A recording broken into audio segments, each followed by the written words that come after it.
Pozdrav narode, dobrodošli na moj kanal. Ja sam Radoslav, Stefija poznajete i danas ćemo kod njega vidjeti primjenu novih tehnologija i štednji u poljoprivredi.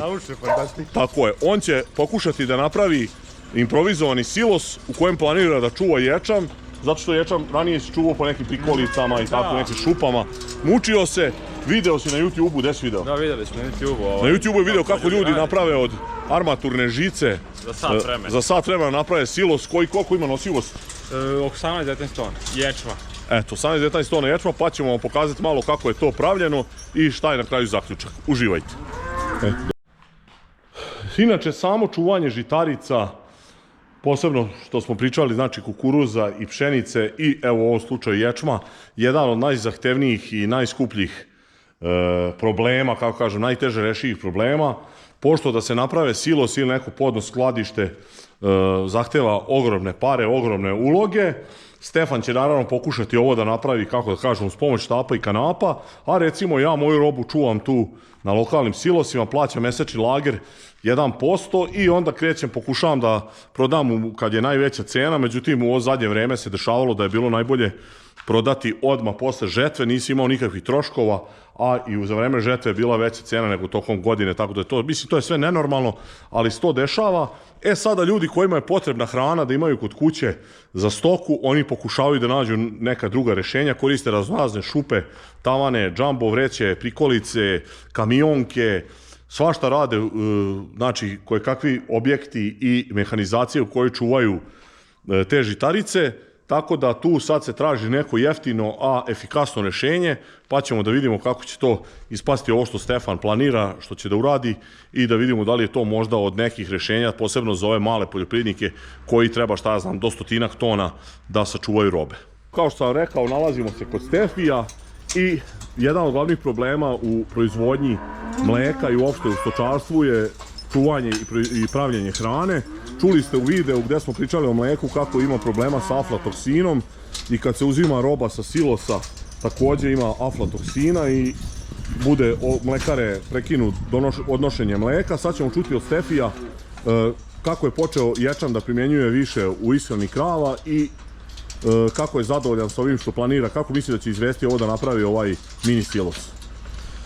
Evo, od kada smo počeli ječam da koristimo, naravno da nemamo aflatoksina, koristimo ječam, pšenicu, soju, repicinu pogaču, suncokretnu sačmu, sve osim kukuruza. Znači to smo i rekli u onom videu da problem je u kukuruzu. Kukuruza me na nos izašao. Znači ti sad počeo si malo više da seješ ječma i ne hraniš svinje, ništa, ne hraniš krave.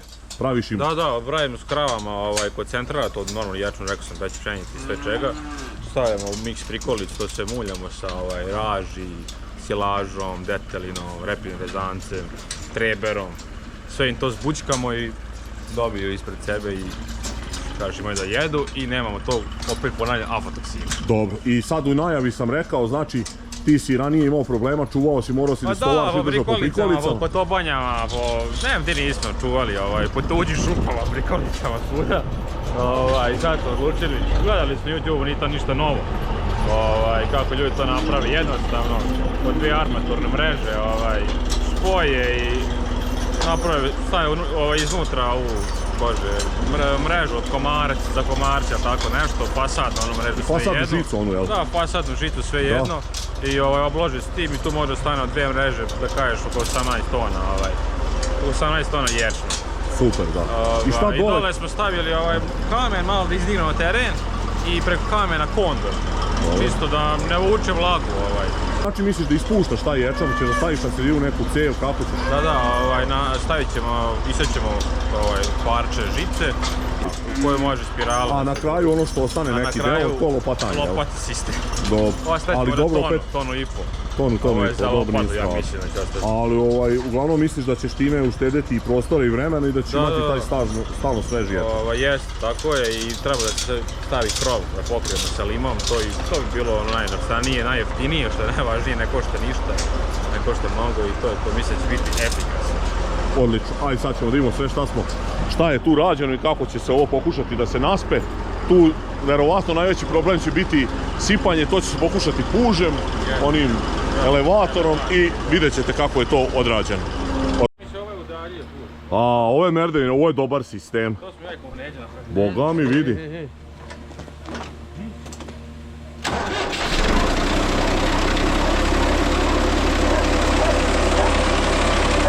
Pogibija, ovo je pogibija ovdje.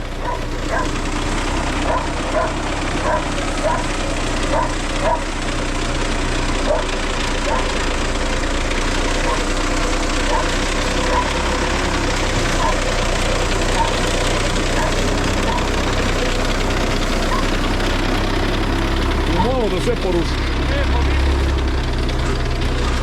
Op!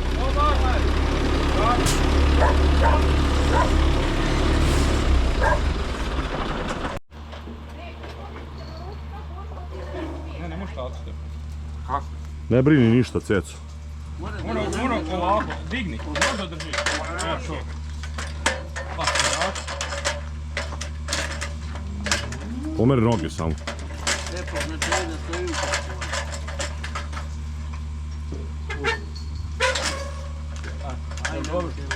Ovo moraš još vratiti nazad. Ali daj skini ovo da si ispraviš. Ček, pa sad tamo. Au. Evo, kao što sam vam rekao, u današnjem videu moći ćete da vidite ovo poljoprivredu uz pomoć štapa i kanapa i kako se pokušava da uštedi nešto. Znači, nalazimo se kod Sokola Stefija, on je napravio silos, razmišlja da to patentira i sad ćemo da probamo da skrnjamo ovo dve zmajevke pune ječma. Iskoristio je dve ove armaturne mreže šestice i to je zavario. Ovdje se naravno nalazi ovaj pužni transporter i kondor za vlagu, sve je spremno, naravno stavljena je ova mrežica za malterisanje i to je to, da ne može miševi da progrizu. Otprilike izdigao je malo, vidite, nivo da ne bi slučajno to vlaga nekako došla. Ječam vidite, imao je dobar prinos ječma, dobar je domaćin. Bio je na njivi jedan put, ni jedan put nije bio za godinu dana od kad sam mu poseo, ali ne, sve to dobro uradio. I sad ćete da vidite kako ta mašina funkcioniše. Pre početka mala popravka. Posle nekoliko sati druženja sa Miretom, njegove te genijalnost prešla je na Miku i Stefana i oni sad isto znaju oko struje, ali ja bi se ipak sklonio, nemam ja toliko poverenja u njenu stručnost. Tako mi jedan majstor radio pa mi prespojio, imao sam 360, u kući sve mi izgorelo, a rekao mi je da je ekspert. Naravno posle nije platio ništa odštetu. Samo kako, jel vi mislite ovo direktno puštiti neka cevčica tu još ići? Tu se prosud Boga oca. Zašto? Neki džak nešto. Pa da, moraš vezati ili džak, to nije precizno. Miko, smo mi očistili bili ovo, jer tu ima bogaži od lane nekog. Poješći to kao. Ček, ova nije bila kod Stefija, nije? Nije. E, sada da vidimo, uključujemo u struju, ček da se ja odaljim. Ajde.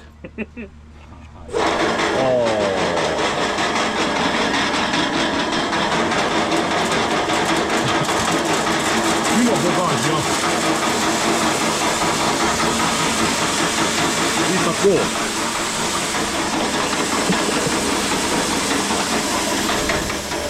Hoće li krenuti, a? To se negdje zapušilo. Ovo hoće da stane jedno. Da nije kontrast. Evo ga. Ovo je ono otprilike 90 kg na sat tuđe. Ovdje te niko ni ne treba, to ti možda malo. Da, pa ti ovo... To ćemo mi za nedelj dana po prikolicu. Dajte mi traktor da nateramo i na kačiku, nemo sad to roći. Evo vidite kako sad taj silos na kraju napunjen izgleda. I ovo vam je još jedan od dokaza kako je YouTube internet ipak pozitivan. Stefan je to video, znači nije on ovo ništa izmislio, nego ljudi su to već ranije isprobali, radili na svojim domaćinstvima i Stefi je to video i iskoristio da u svom domaćinstvu napravi i da lageruje ovaj ječam. I sad je miran, on će još tu posle napraviti krov od lima i moći će normalno da lageruje ječam i da rani svoje krave. Inače, na silosima kod nas niko ne možeš da lageruješ i da držiš na čuvanju ječam, samo pšenicu i kukuruz. Tako da, eto, to je jedno od glavnih rešenja i dobitaka od gledanja YouTube-a. Ti sad ispuštaš. Pa ne ispuštam još ne rani. A ti još nisi ništa trošio? Pa nisam potrošio ni kila, ništa. A, dobro. Evo vidite, sad ovdje je ovdje će na tu rupu će sa spiralom da izvlači ječam. takav je plan, ona će negde u centar otprilike biti puštena Jest. ovog kontejnera, malo nisam rekao, ovog silosa. Tako izgleda. Prinudnog, da. I to je to. E sad, znači to je ta mreža, ona je od žice, aluminijumska. I evo vidite, to je sve suvo, Stefan još nije završio ovaj krov, ovo smo juče sipali i sad improvizacija maksimalna. E sad još da te pitam, Stefane, za kraj, kakav je plan, jel možda misliš ove godine još više toga da više ovih komada napraviš, da više ostaviš te hrane? Pa da, još 1-2 komada bi Još napravili. 1-2. Tu bi se mogli kukuruz čuvati tako sve živo. Kukuruz, ali Samo nemam što da ga tebi sejemo, pa silažu radi. Pa da, i ne vredi kukuruza koji ima aflatoksina, ni ne isplati se. Evo vidite ovdje malo prostog ječma, to je to. Suv je dobar, bit će hrane za krave. Ješće. Uglavnom, eto, videli ste primjenu YouTube-a i društvenih mreža, korisnim, gde se naučilo svašta i gde je Stefan sam napravio. Koliko ti u stvari košta ovaj silos, eto, za kraj što da kažemo Koliko tačno? su ove dvije mreže, jebeo mater? Koliko su one po 6000 Po komada? 6000, 12 I ova mala žica? I ova je 5. Eto. 17.000. 17.000 i morat će još krov da napravi tri i to je to. elektrode. I 3 elektrode. Eto, čuli ste i kako doći do prinudnog silosa. Uglavnom, hvala vam na gledanju, nadam se da je bilo zanimljivo i interesantno. Ako do sad niste zapratili moj kanal, zapratite, ostavljajte lajkove, komentare, delite moje video snimke. Ukoliko ste u mogućnosti, postanite član mog kanala da poguramo malo algoritam. Hvala vam na gledanju i vidimo se u sljedećem klipu. Vidimo se. Ćao. Živjeli.